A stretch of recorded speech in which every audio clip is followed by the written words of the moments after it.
अस्सलाम वालेकुम, आप देख रहे हैं प्रोग्राम न्यूज़ फीड। मैं हूं मुर्तज़ा डार। मुल्क में सियासी महाज खासा गर्म है। आज अपोजिशन ने कौमी असम्बली का इजलास बुलाने की दरख्वास्त करती है। इजलास में शहबाज शरीफ की गिरफ्तारी, अद्वियात की कीमतों में इजाफे समेत 5 वजूहात दर्ज की गई हैं, जबकि दूसरी जानब चौधरी शुगर मिल्स केस में नवाज शरीफ और मरीम नवाज के गिर्द शिकंजा मजीद सख्त होता दिखाई दे रहा है। इतलात के मुताबिक रेफरेंस मंजूरी के लिए रवा माह हेडक्वार्टर्स को भिजवा दिया गया है। नैब हेडक्वार्टर्स में नवाज शरीफ, हुसैन नवाज, मरीम नवाज, शहबाज शरीफ समेत 13 मुल्जिमान नामजद करने का फैसला किया गया है। रेफरेंस में 50 से जायद गवाह भी शामिल किए जाने का इम्कान है।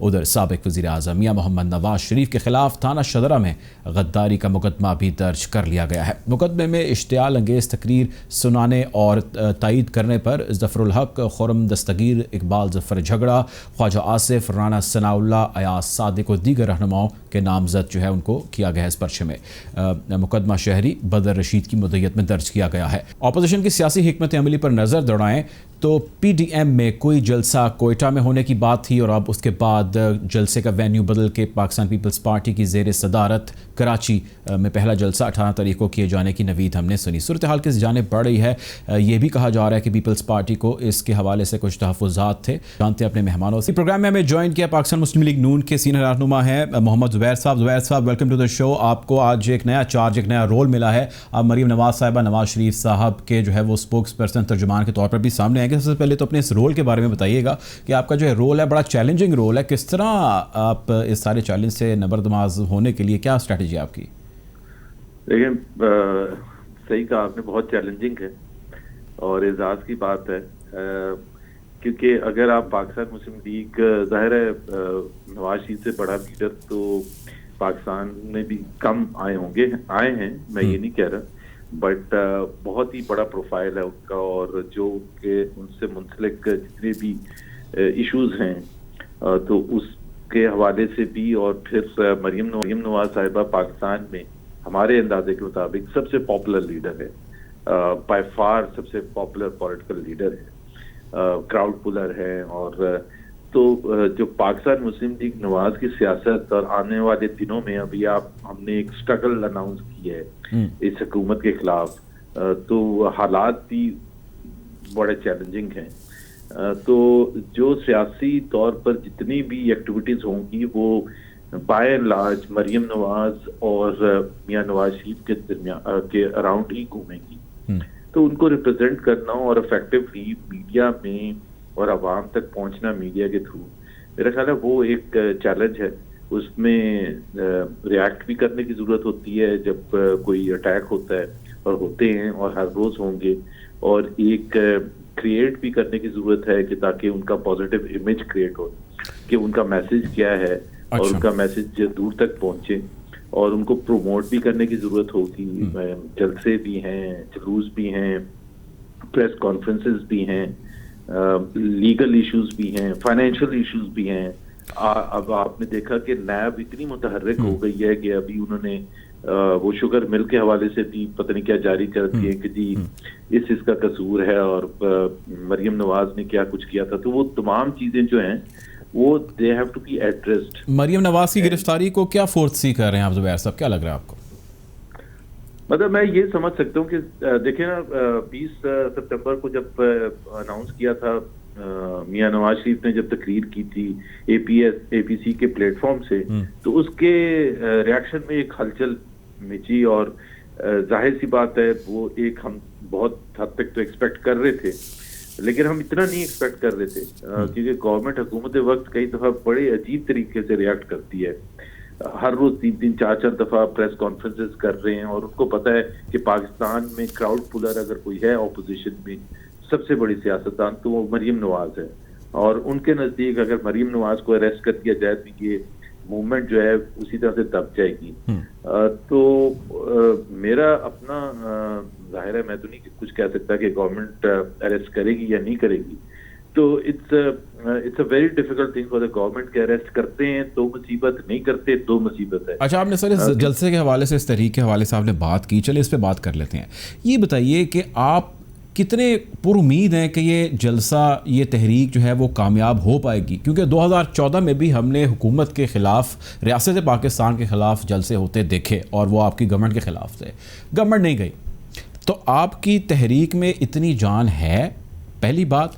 दूसरा ये कि आप सेम पेज पर हैं सारे, और तीसरा ये कि आपको लगता नहीं है कि ये शायद अपोजिशन के पास बिल्कुल आखिरी ऑप्शन रास्ता मौजूद है कि वो पीटीआई की गवर्नमेंट को ढा ले, और उसके बाद अगर वो ऐसा ना कर सकी तो मुझे नहीं लगता कि आगे कोई आपके लिए कोई आसान है अपोजिशन के लिए इस सारे सिलसिले को कैरी करना। देखिए ना, जब आप एक किसी चीज को अनाउंस करते हैं उससे पीछे बड़ी तैयारी होती है, उसके पीछे बहुत सोच होती है, और तमाम ऑप्शंस उसमें रिस्क भी जो आपने कहा कि अगर फेल हो गए तो क्या होगा, और अपसाइड क्या है, अगर गिरा दी तो फिर क्या होगा। तो तमाम एक्सरसाइज करने के बाद ही ये कदम उठाया है और अनाउंस किया है। इसमें कोई यकीनी कोई भी फतह नहीं होती है, कोई भी बड़ा काम आप करने जाएंगे, लेकिन अगर आप बिलीव ही नहीं करेंगे एक चीज में तो फिर आपको करने की भी जरूरत नहीं होती है। एफर्ट करते हैं, एफर्ट करेंगे, we should not fail for the lack of effort, and I think that is the most important thing. इंशाल्लाह ताला हम पूरी अपनी भरपूर कुव्वत के साथ वो करेंगे। वो वाली सियासत नहीं करेंगे जो आपने कहा 2014 में, वो सिविल नाफरमानी मूवमेंट थी जो पाकिस्तान की तारीख में सिर्फ एक दफा शेख मुजीबुर रहमान ने की थी, और उनके पास तो फिर भी कोई वैलिड रीजन था। 4 महीने हो चुके थे, इलेक्शन हुए थे, वो सबसे बड़ी जमात थी, सिंपल मेजॉरिटी थी पार्लियामेंट में, और उनको पावर ट्रांसफर नहीं की जा रही थी 4 महीने तक। तो वो तो कुछ यहाँ तो 29 सीटों के साथ 342 सीटों में एक पार्टी है जो समझती है कि जी हमारा हक बनता है हुकूमत में, और 186 सीट वाली पार्टी के खिलाफ आपने मूवमेंट चलाई, और आपने एक सिविल नाफरमानी की मूवमेंट चलाई कि जिसमें टैक्सेस लोगों को ना पे करें और ड्यूटीज ना पे करें और बिल जला दिए गए, और उन्होंने तो ऐसी ऐसी हरकतें की थी कि वो तो बहुत ही हरकतों का तो पता ही लोगों को कि हम इन्वेस्टमेंट कॉन्फ्रेंस करते। लेकिन सर वो सारी तहरीक बड़ी ज़बरदस्त थी, उसको 126 दिन का धरना और बड़ी ज़बरदस्त एक मूवमेंट थी, सारी क्रिएट की गई थी। सवाल मेरा ये है कि जब इतनी स्ट्रॉन्ग मूवमेंट्स लाई जाती हैं तो उसके बाद भी गवर्नमेंट रहती है, रियासत रहती है, क्योंकि रियासत बड़ी स्ट्रॉन्ग चीज़ है। तो आपको क्यों लगता है कि आपकी जो है ये सारी मूवमेंट इतनी स्ट्रॉन्ग होगी कि वो ये मौजूदा रियासत को जो है वो गिरा सके? देखिए ना, उसमें और इसमें एक और बहुत क्लियर डिफरेंस भी था। उस वक्त कोई इकोनॉमिक मसाइल नहीं थे।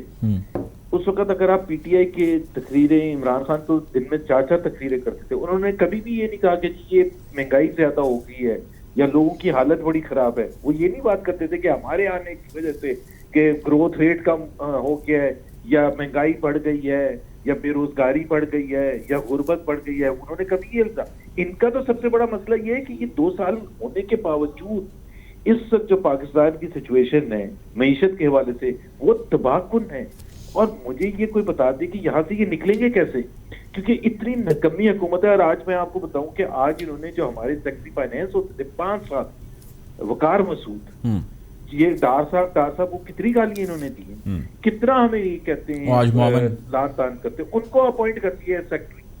अभी आप इनसे कोई पूछे कि भाई आप तो जिस हुकूमत के बारे में और डार साहब के बारे में कहते हैं कि मुजरमाना गलतियां की थी उन्होंने और तबाह कर दी थी मईशत, तो उसी के सेक्रेटरी को जो कि मेन फोकल पर्सन होता है जो चलाता है तमाम मईशत को, उसको ही आपने सेक्रेटरी अपॉइंट कर दिया। तो उसी से पता चलता है कि इनके ना पहले इनको कुछ सोच थी ना समझ थी, और ये इसी तरह से चलते रहेंगे, तबाही की तरफ जाएंगे। तो मेरा अपना जाती ख्याल ये है कि लोगों का भी जो वो है, जो अपोजिशन जमातें हैं वो लोगों की तर्जुमान भी होती हैं। करोड़ों लोगों ने वोट दिया है, वो एक्सपेक्ट करते हैं कि हम अपना रोल प्ले करें, तो इंशाल्लाह ताला हम गिरा के ही छोड़ेंगे। बहुत शुक्रिया जी। हमारे साथ मोहम्मद जुबैर साहब मौजूद है, पाकिस्तान मुस्लिम लीग नून के सीनियर रहनुमा है। मियां मोहम्मद नवाज शरीफ और मरियम नवाज के तर्जुमान भी हैं। प्रोग्राम में हमें ज्वाइन किया कमर जमान कायरा साहब ने, पाकिस्तान पीपल्स पार्टी के सीनियर रहनुमा, किसी तारुफ के मोहताज नहीं है। Welcome to the show Kaira साहब। आपसे मेरा सवाल ये है कि पीडीएम के हवाले से अभी हमने रिसेंटली थोड़ी देर पहले एक मीडिया टॉक देखी जिसमें कराची में जलसे की नवीद सुनाई गई कि जी 18 तारीख को जो है वो कराची में जलसा पीडीएम का पहला होने जा रहा है। इससे पहले वेन्यू 18 तारीख को कोयटा में रखा गया। पीपल्स पार्टी की नाराज़गी की कोई वजूहात हैं जिसका आप हमसे जिक्र करना चाहें, क्योंकि ये बाज़गश चल रही थी कि पीपल्स पार्टी को कुछ तहफ़्फ़ुज़ात थे कोयटा में जलसे करने के हवाले से, कुछ ऐसा चल रहा है? मेरे इल्म में ऐसा कुछ नहीं है। जो पीडीएम का जलसा पहले रखा गया था 11 को, वो हमारे साथियों की जो जेयूआई के दोस्त हैं उनकी वजह से, क्योंकि उनकी अपनी एक मीटिंग रखी हुई थी बड़ी, उसकी वजह से पोस्टपोन हुआ। अब उसको फर्दर पोस्टपोन किया गया है आज कराची में। तो क्योंकि पीडीएम अभी स्टार्ट फॉर्मेशन है, पिछली मीटिंग के अंदर ये फैसले हुए और उस वक्त क्योंकि सारी चीजें सामने नहीं थी तो स्टार्ट के टीचिंग प्रॉब्लम होते हैं। लेकिन ये जो कंसेप्चुअल है कि पीडीएम की सारी जमातें इस वक्त पाकिस्तान के इस डिमांड पे खड़ी हैं कि ये हुकूमत इस मुल्क के ऊपर एक अजाब की तरह मुसल्लत हो गई है। इन्होंने महंगाई, बेरोजगारी, लाकानूनीयत, इन्होंने अजाब खड़ा कर दिया है। हर चीज महंगी है, न चीनी सस्ती है, न आटा सस्ता है, न तेल सस्ता है। साहब वो कहते हैं इसके जिम्मेदार आप हैं, आपकी गवर्नमेंट है, वो ये कहते हैं कि हम थे तो हमारे दौर में होती ना यार।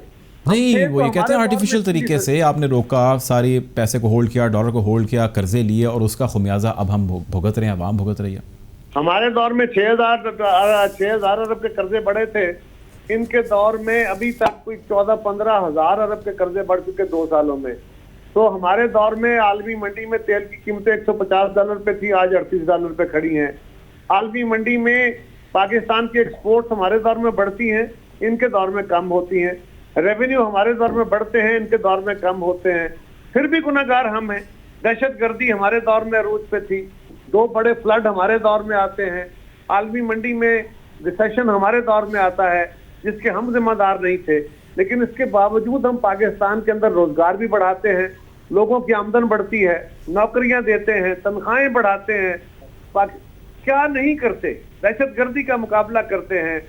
तो इसके बावजूद ये हुकूमत सिवाय माजी के अंदर खड़े होके ये कंटेनर से उतरने को तैयार ही नहीं है, ये मानने को तैयार नहीं है कि ये अपने हर सेक्टर में टोटली नाकाम हो चुके हैं। कारा साहब देखिए, 2014 में एक सवाल आपसे पहले जुबैर साहब से मैंने किया, मैं चाहता हूं कि आप इसका जवाब दीजिए हमें कि 2014 में भी एक मूवमेंट ऐसी आई जो गवर्नमेंट के खिलाफ थी, 126 दिन का धरना था, बड़ा ज़बरदस्त नैरेटिव था जो क्रिएट किया इमरान साहब ने, लेकिन गवर्नमेंट नहीं गई, रियासत वहीं की वहीं रही। आपको क्यों लगता है कि आपकी ये जो पीडीएम है ये इतनी स्ट्रॉन्ग है कि जी आप गवर्नमेंट को ले जाएंगे और तहस नहस हो जाएगा सारा निज़ाम और हक और सच की फतह होगी? आपको ऐसा क्यों उम्मीद है आपको ऐसी?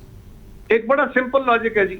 एक तो हम मार्शल लॉ के मुकाबले में चलते रहे। जनरल ज़ियाउल हक का बड़ा ब्रूटल मार्शल लॉ था, कोड़े थे, फांसियां थी, टिकटिकियां थी, चौकों में खड़े करके इंसानों को कोड़े मार के तस्दीक की जाती थी, जेलें किले क्या कुछ नहीं था, कदगने थी। इसके बावजूद हमने तहरीक चलाई और ज़ियाउल हक मजबूर हो गया कि उसको पाकिस्तान के अंदर सो कॉल्ड जमहूरी प्रोसेस ही बहाल करना पड़ा, मार्शल लॉ उठाना पड़ा। बहुत सारे फैसले अवामी राय से फैसले करने पड़ते हैं, मानना पड़ता है। इमरान खान का मसला ये था कि इमरान खान साहब किसी अंपायर की उंगली के इंतजार में थे, उसी के इशारे पे गए थे। अगर वो अवाम के सहारे पे गए होते तो उनको ये हालात ना देखने पड़ते। हम तो इस वक्त 2 साल के बाद जब इमरान खान का टोटल एक्सपोज हो गए, वो हर मामला फेल हो गए, कौम के सामने खड़े हो गए, वो अपने हर वादे से इनहराफ करके यू टर्न ले गए, तो अब हम कौम को आवाज दे रहे हैं कि आइए इनसे जान छुड़ाएं। कायरा साहब, नेशनल डिमांड नाउ बहुत सारे कायरा साहब, बहुत सारे पार्टी कारकुनान, बहुत सारे आपके वोटर, आपके सपोर्टर पीपल्स पार्टी की सियासत की तरफ जो है वो नजरें लगाते हैं, वो देखते हैं उनकी तरफ। आप मुझे ये बताएं कि पीपल्स पार्टी पीडीएम से हट के क्या कर रही है? आपने गवर्नमेंट के खिलाफ एज ए पार्टी क्या प्लान रखा है? देखिए, हमारा इस वक्त गवर्नमेंट से, पीपल्स पार्टी का पीडीएम से हट के प्लान नहीं है, क्योंकि हम अभी इकट्ठे होकर चले। लेकिन हम कोरोना आने से पहले, शुरू होने से पहले चेयरमैन साहब ने अपने टूर प्लान किए हुए थे। हम पंजाब के अंदर से पूरा विजिट करके निकल रहे थे। चेयरमैन साहब का हर डिस्ट्रिक्ट में जाना था, मोबिलाइजेशन थी। यही एक तरीका होता है, ये आपकी तरह नहीं है। अगर मैंने मीडिया कॉन्फ्रेंस करनी हो तो किसी एक दिन में कॉल करूंगा, मैं मैनेज करूंगा, सब बड़े बड़े एंकर्स को, बड़े बड़े चैनल्स को बुला लूंगा और एक प्रेस कॉन्फ्रेंस हो जाएगी। ये जो मोबिलाइजेशन होती है, ये आप ग्रेजुअली बिल्ड अप करते हैं हुकूमतों के खिलाफ। ये किसी एक महीने में या एक हफ्ते में नहीं होती, ये 2, 4, 5 महीने में आस्ता आस्ता लोग निकलते हैं। आप लोगों के पास अप्रोच करते हैं, लोग निकलते अपने मसाइल की वजह से। लोग मुझे इक़्तिदार में लाने के लिए नहीं निकलेंगे, लोग किसी जमात के दावत पे नहीं निकलेंगे, वो अपनी जिंदगी में भरी जाने वाली तलखियों और उसके इलाज के लिए निकलेंगे, और इंशाल्लाह निकलेंगे, आप देखेंगे।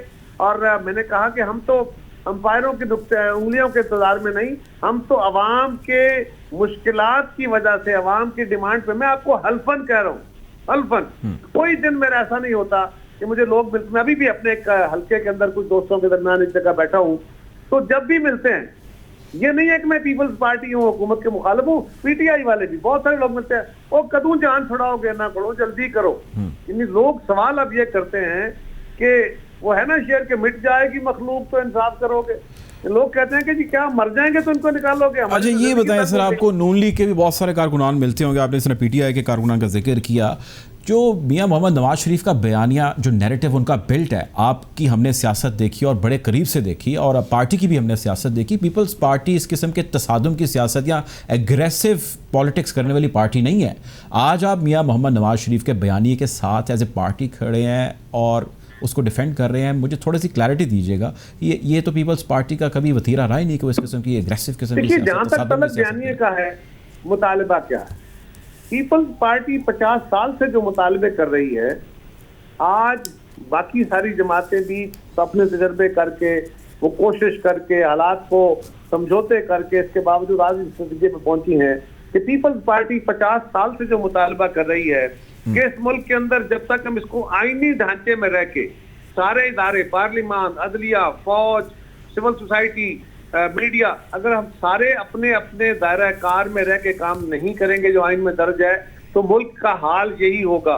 दुनिया का सबक यह है कि दुनिया ने अपने मुल्कों की तरक्की किसी कायदे, किसी कुलिये, किसी असलूब पे चल के की है। हमारा असलूब तो मौजूद है, चल नहीं रहा है उस पर। ये नैरेटिव पीपल्स पार्टी का तो 50 साल से है। बाकी जमातें भी अपने तजर्बे के बाद इस लाइन पे आ गई, बहुत अच्छी बात है। अब आइए जो बयानिया है मियां नवाज शरीफ साहब का, क्या बयानिया है उनका।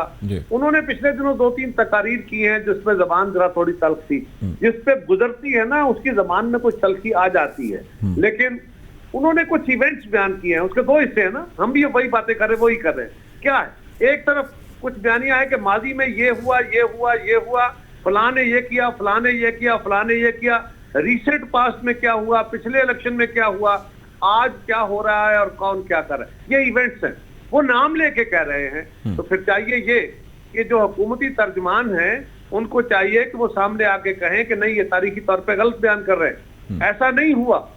अगर किसी अफसर का, किसी बंदे का नाम लिया गया है तो वो अपनी वजाहत कर सकता है कि मैंने ऐसा कुछ नहीं कहा, वो डिनाई तो करे, वो डिनाई भी नहीं कर रहे। अच्छा, लेकिन खैर साहब सवाल ये है, आखिरी बात मेरी रह गई, आखिरी बात जी प्लीज, वो ये बात बयान करते हैं, हम ये बात बयान करते हैं और अल्टीमेटली हम कहते हैं कि हमारा ऑब्जेक्टिव क्या है। अब आइए कि हम किसके साथ खड़े। ऑब्जेक्टिव ये है कि इस मुल्क के अंदर एक आईनी ढांचे के तहत, जो आइन मुल्क के अंदर मौजूद है, जो सुपर लॉ मौजूद है, उसके तहत मुल्क को चलाया जाए, जिसके तहत दुनिया सारी ने तरक्की की है। क्या ये मुतालिबा गलत है? क्या मुल्क के अंदर आईनी हुक्मरानी, आईनी ढांचा मौजूद है ना? क्या 2018 के इलेक्शन के बाद चेंज हो गया आईनी ढांचा? 2018 के इलेक्शन के बाद आईनी ढांचा बदल गया, जिसकी आप निशानदेही कर रहे हैं, क्योंकि आईनी ढांचा तो वही है जिसके तहत चलती आ रही है, इलेक्शन हो रहे हैं, एक इलेक्टोरल प्रोसेस हुआ है जिससे गवर्नमेंट फॉर्म हुई है। उसी को मैं गुजारिश कर रहा हूँ, उसी ढांचे को सबूताज किया गया। उससे क्या आप जनरल जाके दौर में मार्शल लॉ लगा, उसके बाद क्या किया परवेज मुशर्रफ साहब ने, क्या किया जनरल हमीद गुल ने, क्या किया जनरल असलम बेग ने, क्या किया जनरल असद दुरानी ने, क्या क्या इल्जाम है बाकी सर देखिए, ये तजर्बात मियां साहब ने जिनका जिक्र किया, कुछ जिनका जिक्र आप कर रहे हैं, अभी जो मौजूदा हुकूमत है, जो मौजूदा वज़ीर आज़म है, वो 12 दफ़ा ये कह चुके हैं, उन्होंने इंटरव्यूज़ दिए, उन्होंने कहा कि जी तमाम रियासती अदारे अपने अपने आइन के मुताबिक काम कर रहे हैं और जिस किसी को भी मैं इंस्ट्रक्शन देता हूँ वो उस पर अमल करता है। ऐसा कोई नहीं हुआ कोई सर। आप एक काम कीजिए, ये तो उनका मौक़िफ़ है ना, आप एक काम कीजिए, आप खान साहब का वजीर आजम बनने से चंद दिन कबल जो टेलीविजन पे खड़े होके या जलसों पे खड़े होके वो तकारीर करते रहे, जिस तरह वो एजेंसीज को इलेक्शंस के हवाले से, मुल्क के अंदर मदाखलत के हवाले से, फौज को अपने इंटरव्यूज में, तो वो नेट पे पड़े हुए हैं, निकालिए वो इंटरव्यू जिसमें उन्होंने कहा था कि 15 से 20 हजार लोग इकट्ठे हो जाएं तो क्या होता है। आपने सुना हुआ है ना, फौज के सरबराह तो कह चुके हैं सर कि मेरा सियासत से हमारा कोई ताल्लुक नहीं है। मुझे बात खत्म करने दीजिए जी। अर्ज ये है कि ये सारी बातें खान साहब कहते रहे, आज उनके कहने पे नहीं। क्या आप मुझे ये बात कह सकते हैं कि मुल्क के अंदर कोई सियासत के अंदर मदाखलत नहीं हो रही? क्या आप फोन मुझे कह सकते हैं?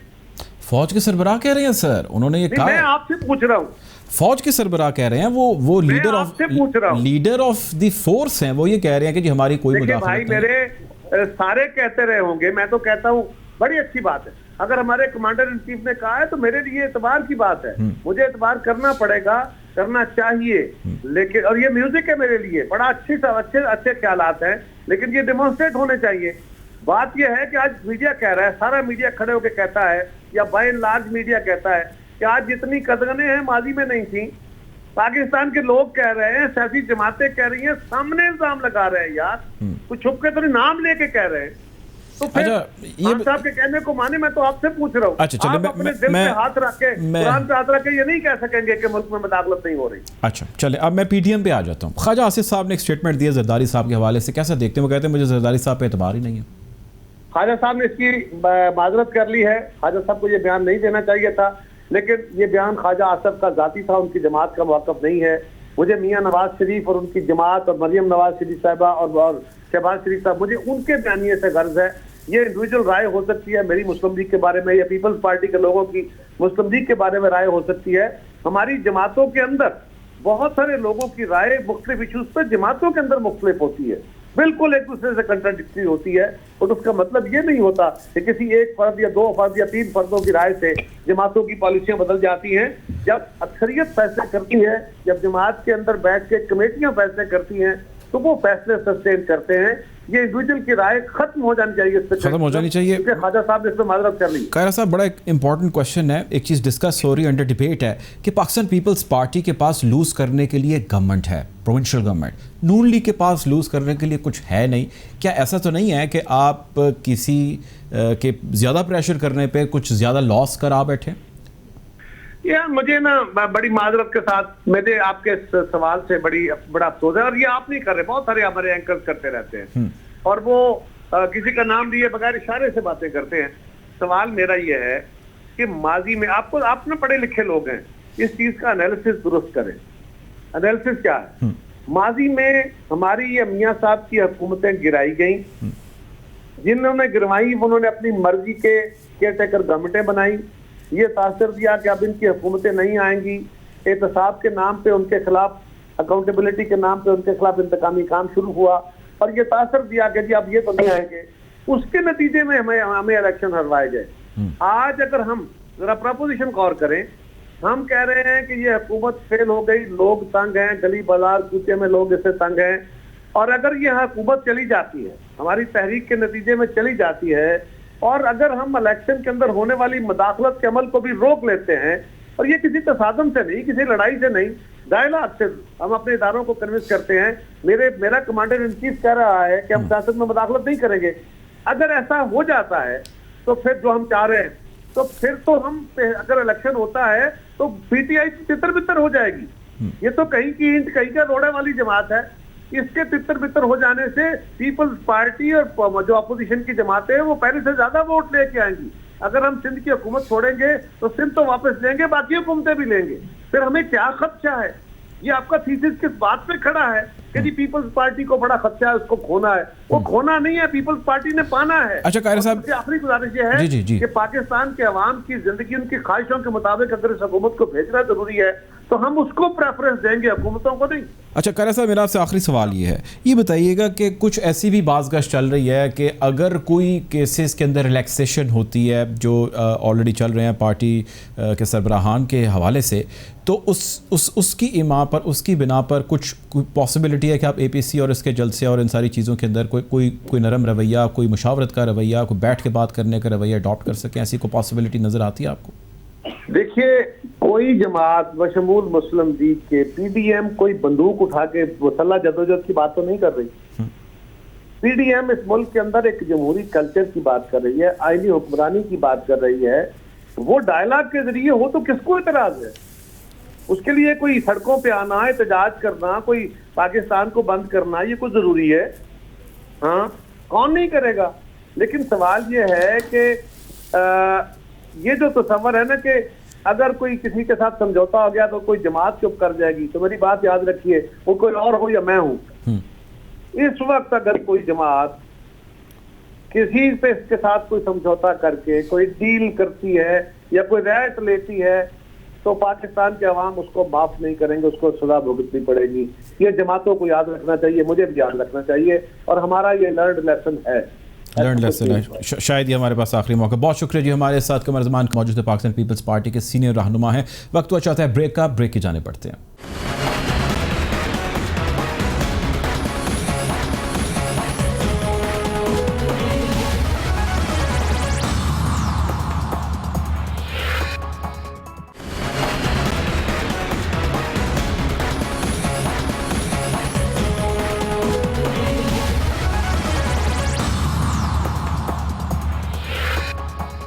Welcome back after the break. Programme में हमें ज्वाइन किया लेफ्टिनेंट जनरल नईम खालिद लोधी साहब ने। लोधी साहब, वेलकम टू द शो। आपका एक अच्छा रिकॉर्ड है, मिलिट्री की कमान आप बड़े अरसे तक जो है अपनी फ़राइज़ सर अंजाम दे चुके हैं। आपसे मेरा सवाल ये है कि आजकल बड़ी बाज़गश्त हो रही है, ये चीज़ बड़ी अंडर डिस्कशन है, कॉन्वर्सेशन है कि जो इदारे हैं उनका कोई रोल है, उनका कोई कंट्रीब्यूशन है सियासत के अंदर, जबकि जो मिलिट्री के चीफ़ हैं वो इस चीज़ को कह चुके हैं, कमांडर इन चीफ़, के हम सियासत में ना हमारा कोई रोल है, ना हम सियासत में कोई रोल अदा करना चाहते हैं। अब ये बताइए कि जो ये अपोजिशन का, स्पेशली मुस्लिम लीग नून का बयानिया है, इसको आप कैसा देखते हैं? ये जो स्टेटमेंट्स दे रहे हैं, आप इसको कैसे रिस्पॉन्ड करते हैं? जी, बहुत शुक्रिया। देखिए, कुछ स्टेटमेंट्स का उनका हिस्सा बिल्कुल दुरुस्त है। जैसे वो कह रहे हैं कि महंगाई बढ़ी है और लॉ एंड ऑर्डर ख़राब हुआ है और पेट्रोल की कीमतें बढ़ी हैं और लोग तंग हैं, बेरोज़गारी है। ये मेरा ख्याल है कि बिल्कुल सही बयान है और इसके ऊपर वो मुकम्मल माउंट भी कर सकते थे एक एजिटेशन, और वो बिल्कुल जायज़ भी होती है और मुनासिब भी होती। जो उनके दूसरे 2-3 बयान हैं उनका मैं जिक्र बारी बारी कर देता हूँ। फॉर एग्ज़ाम्पल, पहला एक के वोट को इज्जत दो, तो वोट तो दोनों तरफ पड़े हैं, फिर कौन से वोट को इज्जत देनी है? इधर वाले 2 करोड़ वोट या उधर वाले 2 करोड़ वोट? तो इज्जत तो वोट की सब वोटों के लिए है, किसी एक के लिए नहीं है। दूसरी बात यह है कि इस खिलवाड़ को बंद किया जाए। तो जब आप इस खिलवाड़ का हिस्सा थे, आप जब तक खिलाड़ी रहे तो आपको कोई इतराज़ नहीं था। अब जब आप खिलवाड़ से बाहर आए तो आपको सख्त इतराज़ हो गया। तो ये दूसरा ये कि जो बातें हैं कि भी इस्टेब्लिशमेंट का कोई ना कोई रोल रहा है। देखिए, बात यह है कि जब आप की कॉन्स्टिट्यूशन में ये प्रोविजन है कि आप इस्टेब्लिशमेंट को अपने मदद के लिए बुला सकते हैं, तो उसमें बाज़ औक़ात ये शायबा हो सकता है कि आप कोई हद से ज़्यादा सपोर्ट कर रहे हैं। मिसाल के तौर पे ज़ल्ज़ला आ गया, फ्लड आ गया, अभी पेंडेमिक था, टिड्डी दल का हमला था, कराची का मसला था, तो ये तो ठीक है। लेकिन ये परसेप्शन भी है जिसका जिक्र आपने भी किया और वो भी है, उससे मैं इनकार नहीं करूंगा। ये परसेप्शन है कि शायद दर पर्दा कुछ और भी वो करते हैं, जो मेरा ख्याल है ये परसेप्शन दूर होना चाहिए। लेकिन फिर ये है कि बाकी परसेप्शन भी तो आप देखिए ना, क्या परसेप्शन है पॉलिटिकल पार्टीज के मतलब। पॉलिटिकल पार्टीज का नाम इंडिविजुअल्स पे रखा हुआ है, ये कौन सा जमहूरी रवैया है? पॉलिटिकल पार्टीज के ऊपर चंद खानदान सवार हो रहे हैं और वो अपने एक दायरे से बाहर जाने नहीं दे रहे लीडरशिप को। मतलब वो ये भी नहीं चाहते कि भाई को मिल जाए या भतीजे को मिल जाए, वो कहते नहीं मेरे ही पास रहे। पहले नाना थे, फिर बेटी थी, फिर पोता था। और वो लोग जिन्होंने जो बानियों में शामिल हैं, इधर जावेद हाशमी है, उधर और लोग मौजूद है, बाबर साहब हैं, कायरा साहब हैं, एतजाज एहसन है, इधर साद रफीक हैं, जावेद हाशमी है। वो तो इनके आगे हाथ बांध के खड़े हुए हैं और वो अपने बच्चों के मुस्तकबिल के बारे में सोच रहे हैं। तो आधा बयानिया बहुत अच्छा है और मेरा ख्याल उस पर ये बात चल सकती थी। आधे बयानिए पे तो सर जनरल साहब, आधे बयानिए पे गवर्नमेंट ये कहती है कि भाई ये इन्हीं की कारस्तानियाँ हैं जो ये इतने अदवार यहाँ रह चुके हैं, करके जा चुके हैं, इन्होंने इतना सिस्टम को अपनी मर्जी और मंशा के मुताबिक चलाया है कि अब हम उसको चलाना चाहते हैं तो वो चल नहीं पाता। आर्टिफिशियल तरीके से डॉलर को इन्होंने कंट्रोल कर रखा, कर्जे लेके इन्होंने जो है वो इकॉनमी को स्टेबलाइज़ करने की, रुपये की कदर में कमी जो है उसकी कोशिश की।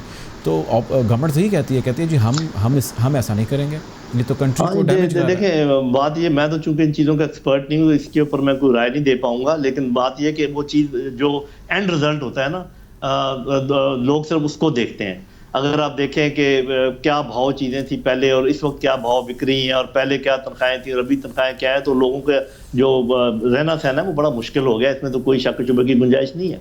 गवर्नमेंट की तरफ से अलबत्ता ये रिएक्शन जो है ना कि जी ये दुश्मन के आलाकार हैं और ये, इससे मैं इत्तेफाक नहीं करता। अच्छा, देखिए बात ये है कि उनका एक जो रवैया है वो बात कर रहे हैं, वो समझते हैं कि ऐसे मुल्क की भलाई है। आप ये कह सकते हैं कि दुश्मन के बयानियों को तकवीयत मिल रही है इनके एक्शन से, वो मैं भी मानता हूँ। लेकिन ये कहना कि ये उनका आला कार है या उनके कहने पे कर रहे हैं या उनके साथ मिले हुए हैं, ये मेरा ख्याल यहाँ से भी रिएक्शन ओवर रिएक्शन शो हो रहा है, जो किसी भी तरीके से मुल्क के लिए अच्छी बात नहीं है। अच्छा, मेरा सवाल आपसे नईम साहब बड़ा टेक्निकल किस्म का है, वो ये है कि JUI फे मौलाना फजलुर रहमान साहब की जो जमात है उस पे उसके बारे में एक तासुर ये है, उसके बारे में कहा यह जाता है कि इनके पास जो तुलबा पढ़ने के लिए मदरसे में आते हैं उनको वो अपनी मिलिशिया, अपनी फ़ौज का जो है वो हिस्सा बना लेते हैं, उनको अपनी मिलिट्री का हिस्सा बना लेते हैं और उसकी इमा पर वो बड़े बड़े बहुत सारे जलसे करते हैं। क्या हुकूमती ज़िम्मेदारियों में ऐसी ज़िम्मेदारियाँ नहीं है कि जो ना सिर्फ मौलाना फजल रहमान साहब की बात नहीं कर रहा, जितने ऐसे मदरसे हैं उनको किसी एक ज़ुमरे के अंदर, किसी कायदे कानून के अंदर लेके आया जाए और जो जिस मकसद जिस काम के लिए वो जाते हैं अपने मदरसे के अंदर उसको पूरा किया जाए, ना कि वो इस किस्म की फ़ोर्स के तौर पर इस्तेमाल हो।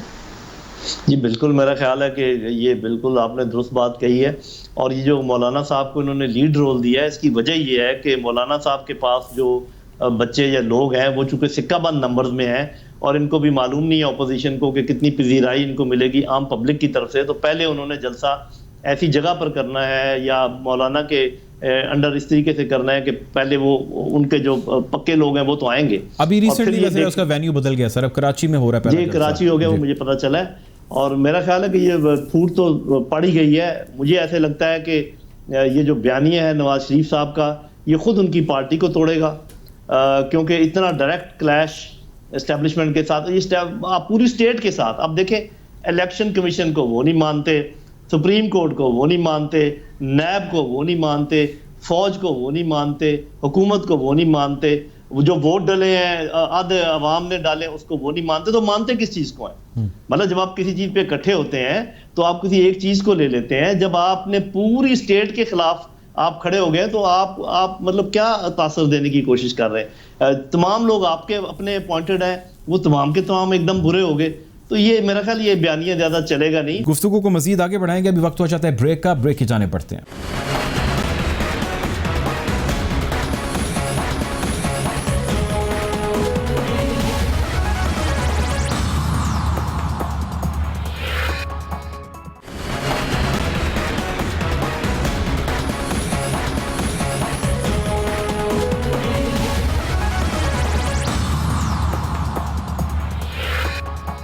जी वेलकम टू द शो। हमें प्रोग्राम में ज्वाइन किया शेख रशीद साहब ने, वफाकी वजीर हैं। वेलकम शेख साहब। सवाल मेरा आपसे, एक अपोजिशन जो है वो बड़ी तैयारी करके बैठी है और वो कराची के अंदर बड़ी ठाठे मारता, उन्होंने कहा जी अवाम का समंदर होगा, हम जलसा करेंगे और हुकूमत को निकाल बाहर करेंगे। कैसे देखते हैं अपोजिशन के पहले 18 तारीख को बेनजीर का जो हमला हुआ था उसमें पता नहीं 100-150 लोग मरे थे।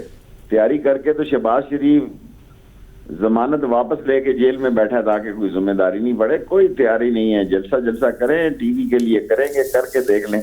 ये देखें, मैं देख रहा हूँ टीवी 1 पे के 22 दिसंबर तक तो इन्होंने डेट दी है जलसों की, अक्टूबर नवंबर दिसंबर 4 महीने तो इन्होंने शेड्यूल दिया है। ये कोरोना लगाएंगे सारे मुल्क को, इनके खिलाफ पर्चे होने चाहिए कोरोना के तहत, गद्दारी के तहत नहीं, कोरोना के तहत होने चाहिए, कोरोना फैलाने। अच्छा शेख साहब, वैसे ये बताएं कि गवर्नमेंट कुछ ऐसा प्लान कर रही है, क्योंकि इतना बड़ा जलसा, इतनी गैदरिंग और इतनी खतरनाक कोई जलसा गैदरिंग कोई कुछ नहीं होगी। बड़े हमने जलसे देखे हैं, बड़े किए हैं। टीवी के लिए जलसा होगा, आ देने दे आप, 18 तारीख को आपको पता लग जाएगा कितना बड़ा जलसा होगा। अच्छा, ये बड़ी आज एक कल स्टेटमेंट आई ख्वाजा आसिफ साहब की जानिब से, आसिफ सरदारी साहब के हवाले से। वो कहते हैं कि जी मुझे उन पे डाउट है। तो आप इस स्टेटमेंट को कैसा देखते हैं? देखिए जी, मैं ख्वाजा आसिफ का स्पोक्स पर्सन तो नहीं हूँ। आप मुझसे बात करें या इमरान खान की करें, इस लेवल पे नहीं मैं बात करता। ऑपोजिशन के इत्तेहाद के बारे में बात करना चाह रहा हूँ मैं। इत्तेहाद इंशाल्लाह पीपल्स पार्टी इससे निकलेगी। मैं 4 महीने पहले का रोना 40 दफा कह चुका हूँ कि 31 दिसंबर और 20 फरवरी के दरमियान ये इत्तेहाद नहीं होगा।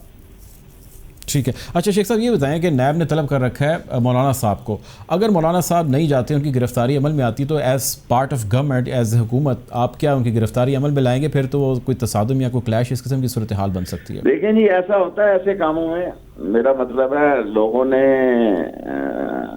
आज तो फैसला हुआ है, सुना है, किसी ने मुझे कहा, मैंने देखा नहीं कि उसकी इन्वेस्टिगेशन की इजाजत दी है। अभी तो गिरफ्तारी का फैसला नहीं हुआ। अच्छा ये बताएं, मरियम की गिरफ्तारी की कोई बाज़गश्त हम सुन रहे हैं? आपको मेरे नोटिस में कोई नहीं। अगर मरियम को गिरफ्तार करते हैं तो नून लीग का बयानिया बड़ा, सर मियां साहब का बयानिया स्ट्रॉन्ग नहीं हो जाएगा? आगे ही बड़ा स्ट्रॉन्ग है फौज के खिलाफ। वो अपने मुल्क की अजीम फौज के खिलाफ वो जबान इस्तेमाल कर रहे हैं जो बीजेपी की जबान है, वो कोई मुस्लिम लीग की जबान तो नहीं है। देखें, जब लड़ाई होती है तो उसमें बहुत सारी चीजें होती हैं। उसमें वो मेमू गेट भूल जाता है जो नवाज शरीफ कोट पहन के मेमू गेट में एहसन क्या नाम था हुसैन हक्कानी के खिलाफ, आसिफ जरदारी के खिलाफ पेश हुए। ये सियासत है, आज के दोस्त कल के दुश्मन, कल के दुश्मन आज के दोस्त। आप भी यहीं पे हैं, कराची के जलसे को देख लें, उसके बाद मुझसे बीपर करें, टैटा फिश होगा, कुछ नहीं होगा। अच्छा, लोगों की कोई सी पैक के हवाले से अभी आपने सर एक स्टेटमेंट दी कि सी पैक के हवाले से एक मंसूबा बनाया गया बरतानिया के अंदर, कुछ थोड़ी डिटेल हमें बताइएगा सर, ये क्या करने लगे? देखें, बहुत सारी दुनिया सी पैक की मुखालिफ है, अमेरिका से लेके कनाडा, ऑस्ट्रेलिया, बरतानिया और पाकिस्तान जो है चीन का एक बहुत ही ट्रस्टवर्दी दोस्त है। और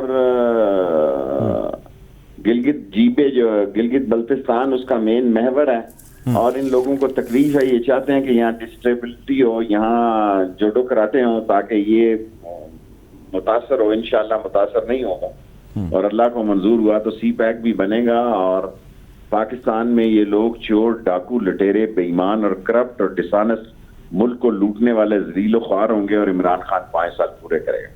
अच्छा, ये भी एक तासुर पाया जाता है शेख साहब कि अगर ऑपोजिशन इस सारी तहरीक को बड़ी कामयाबी से लेकर चल पड़ी तो ये शायद इनके लिए आखिरी मौका है। अगर वो ना कामयाब हो सके, उस कामयाबी से लेकर ना चल सके तो उसके बाद तो इमरान साहब की कहते हैं कि जी बैजे इमरान साहब ही बैठे रहेंगे, उसके बाद कोई मसला मसाइल नहीं होगा। तो ऑपोजिशन की देखिए, इमरान खान इनके आगे सरेंडर नहीं करेगा, वो असम्बली तोड़ देगा, इनके आगे हथियार नहीं फेंकेगा, ये मैं आपको बता दूँ। बहुत शुक्रिया जी। हमारे साथ मौजूद थे शेख रशीद अहमद साहब, वफाकी वज़ीर हैं आपके वक़्त। नईम खालिद साहब, आपकी जानिब आता हूँ। शेख रशीद साहब ये कहते हैं कि जो असम्बलियाँ हैं वो इमरान खान तोड़ देंगे लेकिन इनके आगे सरेंडर नहीं करेंगे। आपके पास ऐसी कोई इतला, कोई इन्फॉर्मेशन है कि NRO के हवाले से इन्होंने बड़ा हुकूमत पर कोई दबाव डाला, कोई ज़ोर डाला, बड़ी कोशिश की कि इनको NRO मिल जाए किसी तरह? देखें जी, ऐसे कोई छुपी मेरे पास तो कोई मालूमात नहीं है। जो कुछ सामने है वही है, उसमें ये इस किस्म का तासर मौजूद है कि जब FATF की मुख्तलिफ शिकें अंडर डिस्कशन थी तो वो ऐसी चीज़ों को निकालना चाह रहे थे जिसमें मनी लॉन्ड्रिंग वगैरह के जो आर्टिकल्स हैं उससे ये तासर मिलता है कि शायद वो अपने आप को बचाना चाह रहे थे। ये जो आप बात कर रहे हैं कि शायद इनके लिए ये आखिरी मौका हो, तो मेरा अपना ये ख्याल ये है कि शरीफ ख़ानदान के लिए शायद ये आखिरी मौका हो। शरीफ ख़ानदान में भी सिर्फ नवाज शरीफ खुद और उसके बच्चे, उनके लिए डेफिनेटली आखिरी मौका है। वो शायद सारी उम्र बादशाह रहना चाहते हैं और बादशाह जो है ना अपने ही फैमिली में किसी के हवाले करना चाहते हैं। तो ये चीज़ अभी उनकी पार्टी भी देख रही होगी, उनके बाकी लोग भी देख रहे होंगे। तो मेरा ख्याल ये है कि ये यकीनन उनका आखिरी मौका है। जनरल साहब ये बताएं कि FATF की क्या कोई ऐसी वाकई डिमांड है जिस की इमा पर यह बिल मंजूर करवाया गया? क्योंकि अपोजिशन का बयानिया ये है कि जो उनकी डिमांड लिस्ट थी उनमें से हमने 13-14 कवानीन बिल मंजूर कर दिए, पास कर दिए। जो 1-2 कवानीन हैं जिसके अंदर अब से बेजा में रखने की वो बात करते हैं कि जी तहवील में रख लिया जाएगा, कोई वारंट नहीं होगा, अदालत को नहीं लिया जाएगा, 60 दिन के लिए रखेंगे, फिर उसके बाद 180 दिन के लिए जो है अपनी तहवील में रखेंगे। क्या ये आपके ख्याल से, आपके तजर्बे में आपने कोई ऐसी बात देखी, सुनी कि FATF की जानिब से ऐसी चीज़ें बिल जो है वो पास कराया जाना उनकी रिक्वायरमेंट थी, या ये कोई बीच में से फाइल डाल दी है गवर्नमेंट ने बिल मंजूरी के लिए? जी, FATF की जो डिमांड है वो तो असूली डिमांड है ना कि मिसाल के तौर पे टेररिस्ट की फंडिंग नहीं होनी चाहिए और मनी लॉन्ड्रिंग नहीं होनी चाहिए। अभी इसको इंश्योर करने के लिए आपको सिर्फ ये लिख देना किसी कानून में जी ये नहीं होना चाहिए तो काफ़ी नहीं है। आपको ये भी बताना पड़ता है कि अगर किसी ने ये किया तो उसके साथ फिर क्या सलूक किया जाएगा। कुछ सज़ाएं मुकर्रर करनी पड़ती हैं। सज़ाएं मुकर्रर करने से पहले इन्वेस्टिगेशन के लिए आपको तौर तरीके जो वो करने पड़ते हैं, तो वो तो जुज़ियात है ना, वो तो हुकूमत फैसला करती है कि भी किस तरीके से इसको आप पाया तकमील तक पहुंचा सकते हैं। पहले ही हमारा इंप्रेशन ये है कि हम कोई बनाना स्टेट हैं जिसके अंदर बहुत सारे रूल्स रेगुलेशन मौजूद है, लॉ मौजूद है, लेकिन हम उनको नाफिज नहीं कर सकते। तो सर आपका पॉइंट आया, मैं आपकी तरफ वापस आता हूँ। प्रोग्राम में हमें ज्वाइन किया असलम गौरी साहब ने, JOI FE के सीनियर रहा। Welcome to the show Gauri साहब। मेरा आपसे सवाल ये है कि मौलाना साहब इस वक्त PDM को, इस तहरीक को लीड कर रहे हैं, दूसरी तरफ NAB ने उनके खिलाफ कार्रवाई जो है वो तेज़ कर दी है। अगर मौलाना साहब को तलब किया जाता है या उनको गिरफ़्तार कर लिया जाता है तो वो गिरफ़्तार होंगे तो तहरीक कौन चलाएगा, क्या होगा, क्या आपका लायामल है, किस तरह चलेगा सिलसिला? थैंक यू वेरी मच जी, बहुत शुक्रिया आपका। बात यह है कि मौलाना साहब ने PDM का सदर बनने के बाद NAB के केसेस अपने ऊपर कराने के लिए क्वालिफाई कर लिया है। अब जब उन्होंने क्वालिफाई कर लिया है तो ये बातें तो होंगी, तो पहले भी जारी थी, पहले शायद हमें डरा रहे थे, अब उन्होंने खुल के किया है। और दूसरी बात ये कि ये फैसला तो हमारी पार्टी करेगी कि नैब के साथ हमने, क्योंकि हम तो नैब को मानते नहीं है, हम तो इसको समझते हैं कि सियासी जमातों की एसोसिएशन के लिए सब कुछ हो रहा है, सियासतदानों के लिए सब कुछ हो रहा है और इसमें कुछ भी नहीं है। अगर कुछ करना होता, जिनके साथ आप इस वक्त मौजूद हैं, तरीन साहब को इन्होंने खुद बात भगाया है। आपके लाहौर में आप जानते हैं समीउल्लाह चौधरी बुज़दार साहब और खुसरू मुख्तियार ने गंदम और आटे के साथ क्या सलूक किया है, जफर मिर्जा साहब ने और कियानी साहब ने अद्वियात के साथ क्या हशर किया है, परवेज खटक साहब की बीआरटी किससे छुपी हुई तो नहीं है। और यहाँ देखें पूरी कराची का एक एक घर का एक एक फर्द जानता है कि ये जो केस इलेक्ट्रिक का जो साबिक सीईओ लिया है इन्होंने, उसके किरदार के बारे में एक एक आदमी जानता है। अब फॉरेन फंडिंग स्कैंडल जो आपको पता है इतना बड़ा स्कैंडल है वो पड़ा हुआ, तो इसका मतलब ये कि नैब यकतरफा कर रही है और सिर्फ सियासतदानों को डराने धमकाने और उनको अपनी मर्जी की उस पे लाने के लिए ये सारा खेल खेला जा रहा है। अच्छा ये बताएं गौरी साहब, देखिए बात सुनो, तहरीकें जब चलती है उसकी फर्स्ट क्यादत होती है, सेकंड क्यादत होती है, थर्ड क्यादत होती है। हम तो मुस्तकिल तहरीकों में रहे हैं, जमीयत उलमा इस्लाम तो इसकी आदी है। आपको पता होगा MRD की तहरीक भी हम थे, इससे पहले 77 की तहरीक में भी हम थे, हमने तहरीकें चलाई और तहरीकों का हिस्सा रहे। अच्छा इन्हीं तहरीकों के हवाले से मेरा आपसे सवाल है, फर्स्ट क्यादत गिरफ्तार होती है तो सेकंड क्यादत आगे जाती है, जब सेकंड क्यादत गिरफ्तार होती है थर्ड क्यादत आगे जाती है, तो क्यादत आगे आती रहती है और ये तहरीक जो शुरू होती है ना, फिर ये तहरीकें रुकती नहीं है, ये तहरीकें रुकती नहीं है। लेकिन मेरा सवाल आपसे गौरी साहब ये है कि मौलाना फजलुर रहमान साहब ने जिन माजी के आपने वाक़यात का और ऐसी तहरीकों का जिक्र किया, मौलाना साहब की कभी ज़बान से या मौलाना साहब की कभी खुतबात से हमने इस किस्म की सख्ती नहीं देखी, इस किस्म का गुस्सा नहीं देखा, खुसूसन इदारों के हवाले से, इदारों के बारे में वो बड़े माइल्ड तरीके से बुर्दबारी से चीज़ों को लेकर चलते रहे। ऐसा क्या हुआ है कि मौलाना साहब जो है वो बड़ी सख्त ज़बान जो है वो इस्तेमाल करने लगे? ये तो उन्होंने कभी किया ही नहीं था। देखिए डॉक्टर साहब, हाँ एक बात तो सीधी सी है कि आप किसी को कितना भी दबाएंगे तो एक टाइम ऐसा आता है कि वो फिर उस तरफ फट जाता है, वो किसी न किसी तरफ तो जाता है। अब ये इन्होंने बिला वजह ये मौलाना साहब के लिए ब्लैकमेल करने के लिए ये हम नोटिस जारी कर रहे हैं, ये हम नोटिस जारी कर रहे हैं, ये हम नोटिस जारी कर रहे हैं, तो और हुकूमत ने एक प्लानिंग के तहत अपने आप को बचाने के लिए अपोजिशन और अदारों के दरमियान में टकराव पैदा कर दिया है, जो इस मुल्क के लिए इंतहाई नुकसानदेह है। हमने अदारों से कभी टकराव नहीं किया। हम किसी आदमी के फेल पे हमें एतराज हो सकता है, किसी आदमी के किसी काम पे एतराज हो सकता है, हम अदारे से कभी नहीं टकराए। जमीयत उलमा इस्लाम कभी अदारे से नहीं टकराई और हम अदारों का एहतराम करते हैं। मेरे अपने अजीज रिश्तेदार बहुत से अदारों के अंदर मौजूद हैं। अच्छा, तो ये कहना तो सर ये जो तसादुम की जो एक टकराव तसादुम की फिजा बनी हुई है, इससे क्या फायदा? आवाम को तो कोई फायदा नहीं हो रहा, इससे लोगों को तो कोई फायदा नहीं हो रहा। टकराव पैदा कर दिया, ये नाअहल लोग हैं, इनसे हुकूमत चल नहीं रही। ये तवज्जो हटाने के लिए अपोजिशन का रुख अदारों की तरफ मोड़ रहे हैं और मौलाना साहब की जुबान में जो सख्ती आई है उसकी वजह भी यही है। और आपने देखा होगा कि जिन लोगों ने हमारे खिलाफ जो कुछ किया, हमने उनको बाकायदा लीगल नोटिस जारी किए हैं कि अगर हमारी जायदादें हैं, मौलाना साहब की प्रॉपर्टियां हैं और वो है तो हम सामने लेके आए। बल्कि मैं आपके इस प्रोग्राम के तवस्सुत से मैं ये बात कहना चाहता हूं कि अगर किसी के पास कोई चीज है तो हमें कम से कम उसका एड्रेस दे ताकि हम पोजीशन तो लें। मैं अपने कारकुनों को लाहौर में भेजूं, कराची में भेजूं, पेशावर में भेजूं, डेरा इस्माइल खां में भेजूं, वो पोजीशन लें अपनी चीजों की। गवर्नमेंट हमें ऐलान करे कि ये एड्रेस है, ये चीजें आपकी हैं, तो इंशाल्लाह आप पोजीशन ले लेंगे फिर आपके सामने। ठीक है जी, मेरे साथ रहेगा नईम खालिद लोधी साहब। मेरा आपसे सवाल ये है कि जो ये सारी एक तसादुम की फ़िज़ा कायम हो चुकी है, अपोजिशन जो है वो एक गुस्से में है और वो कह रहे हैं कि जी हमने एक ज़बरदस्त किस्म का जलसा करना है, हुकूमत को निकाल बाहर फेंकना है और हमने वज़ीर आज़म को भी बाहर निकाल देना है। आपको लगता है कि इससे किसी तरह जो है वो मुल्क के अंदर कोई अनसर्टेनिटी पैदा हो सकती है, कोई इनसिक्योर एनवायरनमेंट हो सकता है? इसका ओवरऑल अनसर्टेनिटी तो पैदा हो चुकी है और ये जो एक एनवायरनमेंट है तलखी का वो बढ़ रहा है। लेकिन मेरा ख्याल है जैसे पहले पिछली हुकूमत के ज़माने में जब धरने वगैरह हुए तो उनका एक बयानिया था जो बिल्कुल दुरुस्त था कि आप हमें टाइम पूरा करने दें और लोग ये फैसला करेंगे कि उनको ये हुकूमत पसंद है या नापसंद है। तो मेरा ख्याल है कि अपोजिशन को मेरी यही सजेशन होगी कि वो भी अब उसी बात पर कायम रहें जो वो खुद कहते थे कि लोगों को फैसला करने दें और लोगों का फैसला वोट के जरिए होता है। लोगों का फैसला सड़कों पर, गलियों पर इस तरीके से तरीके लाने से नहीं होता, ना पहले हो सका है ना अब हो पाएगा। बहरहाल उनकी मर्जी है, एक जमहूरी उनके पास ये राइट है कि इस बुनियाद पे तहरीक चलाएं कि जी महंगाई होगी, ये हुकूमत जो है ना नाकाम होगी, हुकूमत ने कुछ डिलीवर नहीं किया। लेकिन ये कहना कि हमारा मुकाबला या हमारा ये सारी जो तहरीक है हुकूमत के ख़िलाफ़ नहीं है, बल्कि वो फिर इशारा करते हैं कि किन के ख़िलाफ़ है, ये बहुत ख़तरनाक है।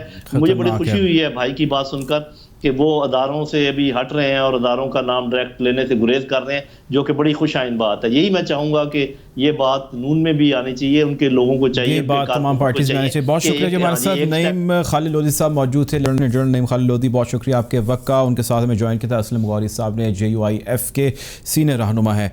प्रोग्राम का वक्त ख़त्म हुआ चाहता है, आपसे कल मुलाकात होगी, अपना ख्याल रखिएगा, अल्लाह हाफ़िज़।